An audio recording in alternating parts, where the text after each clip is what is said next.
وبالإسلام دينا وبمحمد نبي ورسولا الله أكبر الله أكبر لبيك لبيك لبيك يا رسول الله صلى الله عليه وسلم الحمد لله رب العالمين والصلاة والسلام على سيد الأنبياء والمرسلين اما بعد فاعوذ باللہ من الشیطان الرجیم بسم اللہ الرحمن الرحیم الصلاة والسلام علیک یا رسول اللہ الصلاة والسلام علیک یا حبیب اللہ الصلاة والسلام علیک یا نبی اللہ وعلا آلک واصحابک یا نور اللہ۔ بعد حمد و ثنا نبی کریم رؤوف الرحیم عبدالتسلیم کی بارگاہ میں ہدیتاً تحفتاً محبتاً عقیدتاً درود و سلام کے بعد نہایت ہی واجب احترام دوستو بزرگوں، اللہ تبارک و تعالیٰ کا کرم ہے، کروڑ احسان ہے کہ اس نے مجھے اور آپ کو ایک بار پھر اپنا اور اپنے پیارے حبیب علیہ السلام کا ذکر خیر کرنے کی توفیق عطا فرمائی۔ دعا ہے اللہ تعالیٰ مجھے حق بیان کرنے کی، آپ کو حق سننے کی توفیق عطا فرمائے۔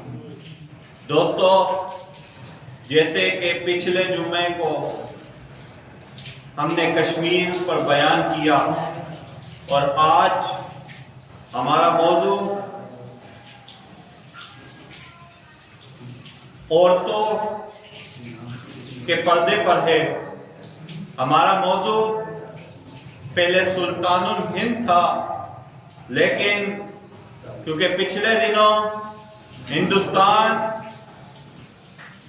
کے شہر میں کچھ ایسے معاملات ہو گئے جس کی وجہ سے ہمیں عورتوں پر بیان کرنا پڑا، اور پھر شاعر کہتا ہے کہ پردوں کو فقط عزت نسواں نہ سمجھیے، پردوں کو فقط عزت نسواں نہ سمجھیے، یہ دشمن اسلام کے خوابوں کا کفن ہے۔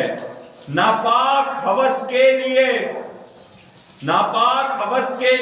بنتا ہے رکاوٹ، ناپاک ہوس کے لیے بنتا ہے رکاوٹ، بدکاروں کو اس واسطے پردے سے ہے جلن۔ دوستو، یہ جو پردہ ہے یہ قبل اسلام سے، جب اسلام تاجدار انبیاء خاتم النبیین صلی اللہ علیہ وسلم کی ذات اقدس ابھی دنیا میں ظاہری طور پر جلوہ افروز نہیں ہوئی تھی، اس سے پہلے دوستو اسلام کی رنگینیاں نہیں تھی، اور عورتیں اس وقت بازاروں میں بکتی تھی، عورتیں اس وقت سر عام بازاروں میں بکنے کے ساتھ ساتھ تشدد اور زنا کا شکار ہوتی تھی۔ عورتوں کو اگر ان کے گھر میں اولاد ہوتی اور وہ ہوتی بیٹی تو ان کو گھڑوں میں ڈال کر ان کو زندہ درگور کر دیا جاتا تھا، لیکن جب تاجدار انبیاء خاتم النبیین صلی اللہ تعالی علیہ وسلم کی ذات اقدس اس دنیا میں آئی اور مسلمان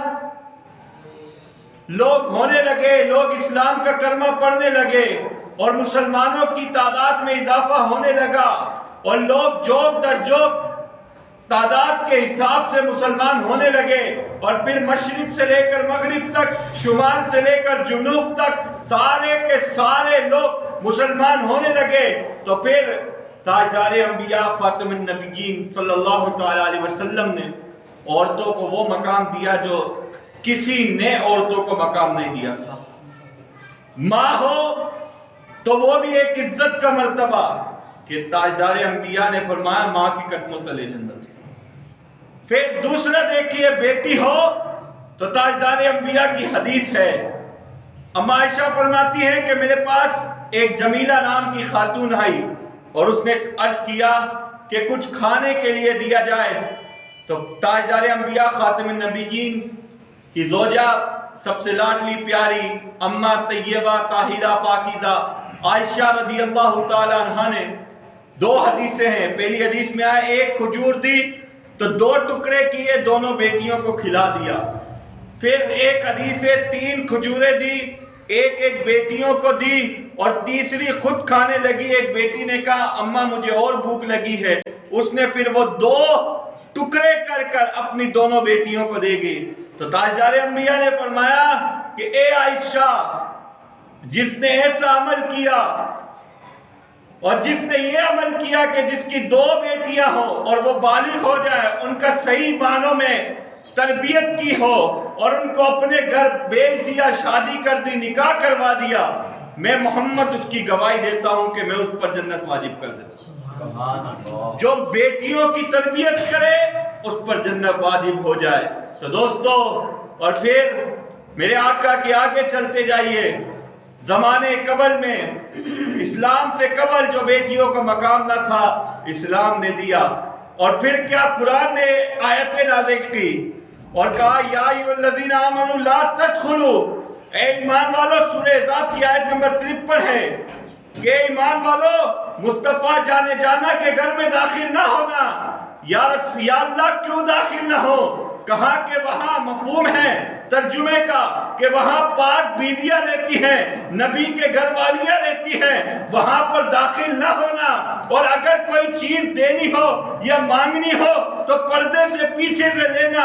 اور حضور تاجدار انبیاء خاتم النبیین کے ظاہری وصال کے بعد، میرے آقا کا منتقل ہونے کے بعد، دنیا سے جنت کی طرف منتقل ہونے کے بعد، اگر کسی نے بھی آقا کریم کی زوجہ سے نکاح کے لیے پیغام بھی بھجوایا، اللہ تعالیٰ اس کی سخت گرفت کرے گا.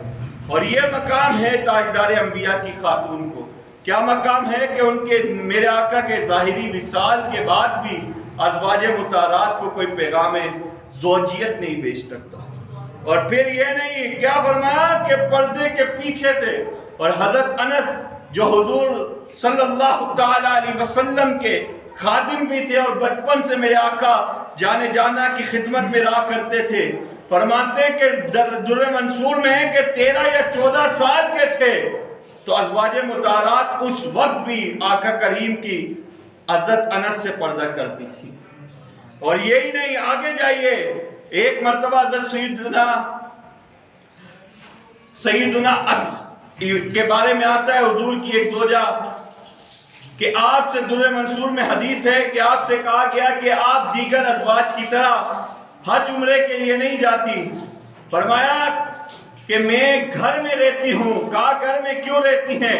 کہا کہ میں اس لیے رہتی ہوں کہ پیارے آقا نے فرمایا کہ عورت گھر میں رہے گی اللہ تعالیٰ اس کو زیادہ عزت و مقام عطا فرمائے. اب یہ دیکھیے کہ خاتون جنت کا مقام کیا ہے. وہ عورتوں کی سردار ہیں. فرمایا کہ میں مر جاؤں میرا جنازہ کسی غیر محرم کے سامنے نہ نکالنا، میرے جنازے کو کوئی کندھا نہ دے غیر محرم. اور پھر فرمایا کہ میرا جنازہ رات کے اندھیرے میں لے کے جانا. یہ میں نے تمہید باندھی، یہ میں نے گفتگو اس لیے کی کہ لوگ نہ سمجھے کہ آج کے مولوی، آج کے بزرگ، آج کے اسلام کے فالوورز، آج کے چاہنے والے، آج کا اسلام کا لبادہ اوڑھنے والے عورت پر شدت پسندی کرتے ہیں. نہیں نہیں، ہم شدت پسندی نہیں کرتے.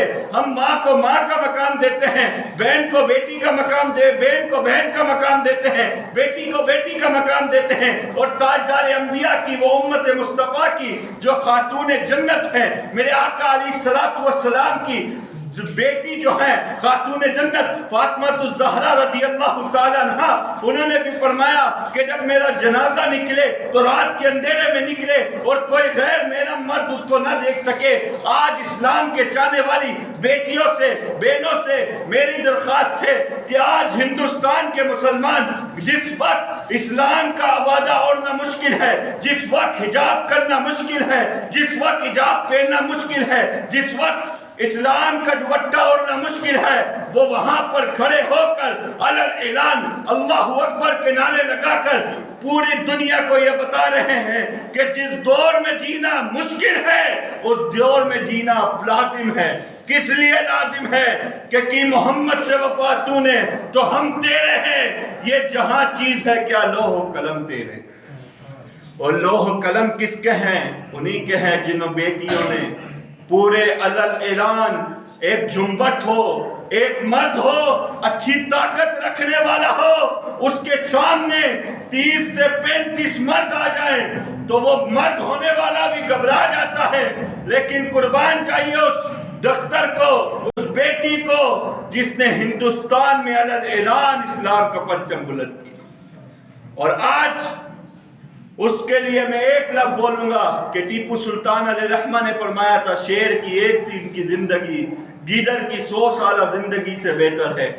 اور مسلمان نام لیوا آج ٹی وی پہ بیٹھنے والے، اسلام کا نام لینے والے، وہ پردے کے خلاف باتیں کرتے ہیں۔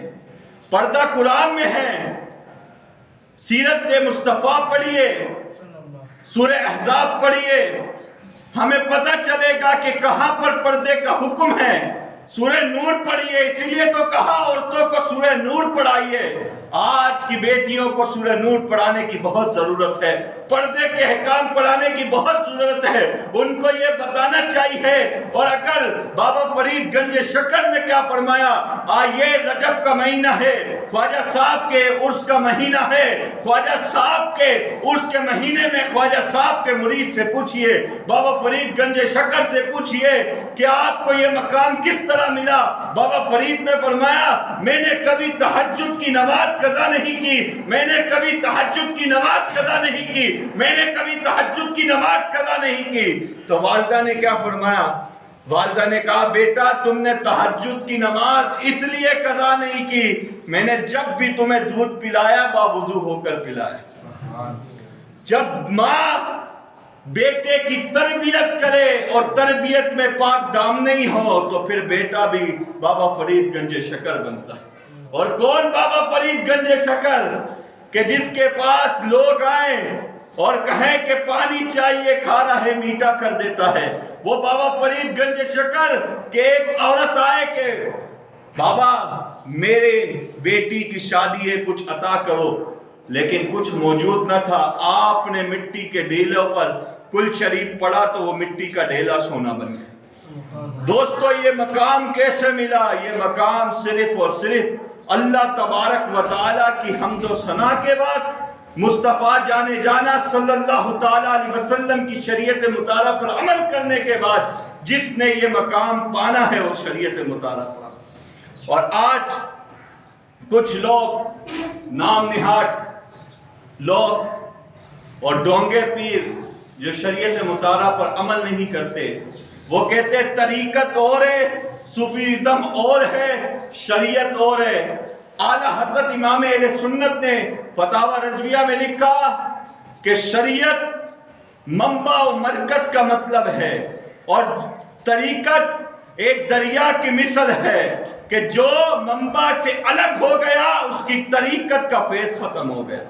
اگر کسی نے طریقت کا فیض لینا ہے پہلے وہ رب کی بارگاہ میں آ کر سجدہ کرے گا، پھر وہ بخاری شریف کی حدیث جو ہے کہ وہ نفل پڑھ پڑھ کے اس طرح مجھ کو راضی کر لیتا ہے کہ میں اس سے راضی ہو جاتا ہوں، اور پھر میں اس سے راضی ہونے کے بعد کیا کرتے ہیں؟ رب تبارک و تعالیٰ نے کہا، بخاری شریف کی حدیث ہے، کہا کہ میں اس کی زبان بن جاتا ہوں، بولنا میرا بندہ ہوتا ہے، مدد میری ملتی ہے، کام کرنے کے لیے وہ ہاتھ دے دیتا ہوں، ہاتھ اس کے ہوتے ہیں، مدد تیرے رب کی ہوتی ہے، چلنے کے لیے جو پاؤں ہیں وہ پاؤں بن جاتا ہوں، چلتا میرا بندہ ہے، مدد تیرے رب کی ہوتی ہے۔ تو آج کچھ لوگ اسلام کو گرانے کی کوشش کر رہے ہیں، کچھ لوگ یہ سمجھتے ہیں کہ اسلام ہلکی چیز ہے، کچھ لوگ اسلام کو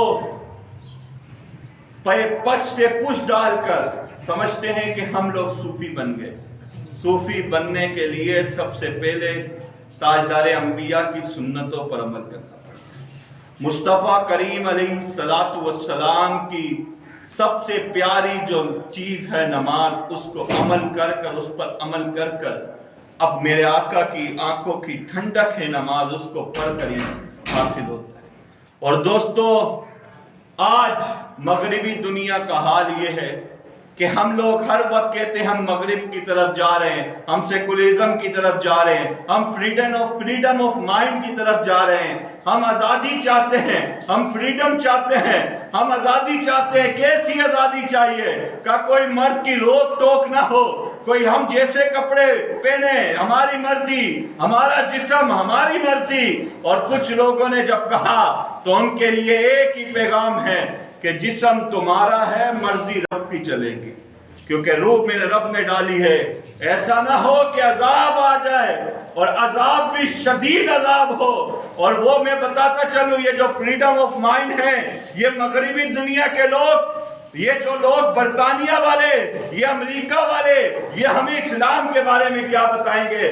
فریڈم آف کیا ہوتا ہے، فریڈم کیا ہوتا ہے، آزادی کیا ہوتی ہے؟ اگر آزادی پوچھنی ہے کسی مسلمان بیٹی سے، کہا کہ سب سے پہلے اللہ تعالیٰ نے جس گھر کو بنایا دنیا میں وہ کیا تھا؟ مکہ معظمہ تھا، اور اللہ تعالیٰ نے اس گھر کو بھی غلاف کعبہ کے اندر لپیٹ کر رکھا ہے۔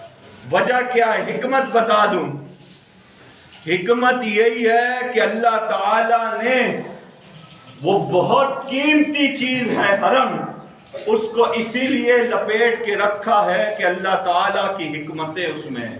اسی طرح بیٹی جو ہے، اللہ تعالیٰ نے وہ ایسی انمول خزانہ دی ہے، وہ اس کو اس کے شوہر کے علاوہ کسی کو دیکھنے کی اجازت نہیں۔ اور آج کل کے لوگ فریڈم آف مائنڈ کے تحت ہر چیز جائز ہے، لیکن میرا ایک سوال ہے کہ آپ کا پیسہ ہو، اپنا پیسہ ہو، کیا فریڈم کے تحت، فریڈم آف مائنڈ کے تحت، آزادی کے تحت آپ کیا دنیا میں رکھ سکتے ہیں؟ کہیں بھی کہا نہیں ہم بینک میں چھپا کے رکھیں گے چوری نہ ہو جائے، تو پھر اپنی بہن بیٹی کی عزت کو کیوں نہیں چھپا کے رکھیں؟ اس سے بھی بڑھ کر کوئی فریڈم آف آزادی نہیں ہے تمہیں مائنڈ کی۔ اور دوستو، آخر میں آخری بات چند گزارشات کے ساتھ، ام سلمہ رضی اللہ تعالی عنہ، یہ میرے آقا علیہ الصلوۃ والسلام کی زوجہ ہے۔ اسی طرح ام سلمہ کے ساتھ حضرت میمونہ رضی اللہ تعالی عنہ، یہ بھی ام المؤمنین ہیں، میرے آقا کی زوجہ ہے۔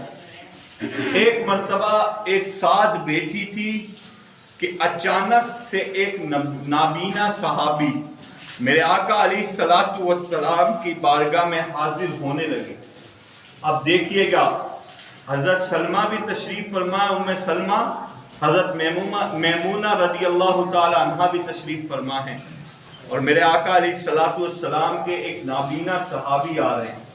فرمایا کہ پردہ کر لو، فرمایا کہ یا رسول اللہ صلی اللہ تعالی علیہ وسلم، آپ کے یہ صحابی تو نابینا ہیں۔ میرے آقا نے کیا ارشاد فرمایا دونوں سے کہ ام سلمہ اور حضرت ام میمونہ رضی اللہ تعالی عنہ سے، فرمایا کہ یہ صحابی تو نابینا ہیں لیکن اللہ تبارک و تعالی نے آپ کو تو آنکھیں دی۔ دوستو، پاک زوجاؤں کے بارے میں بھی اتنا سخت حکم کہ پردے کا حکم دیا جا رہا ہے تاجدار انبیاء کی بارگاہ سے۔ آج کی بیٹی، آج کی بہن، آج کی مائیں سیکولر آزادی چاہنے والی فریڈم آف مائنڈ کے تحت یہ کہہ رہی ہیں کہ ہمیں آزادی چاہیے۔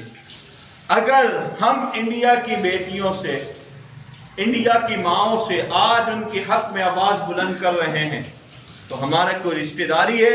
نہیں، ہمارا ان کا اسلامی رشتہ ہے۔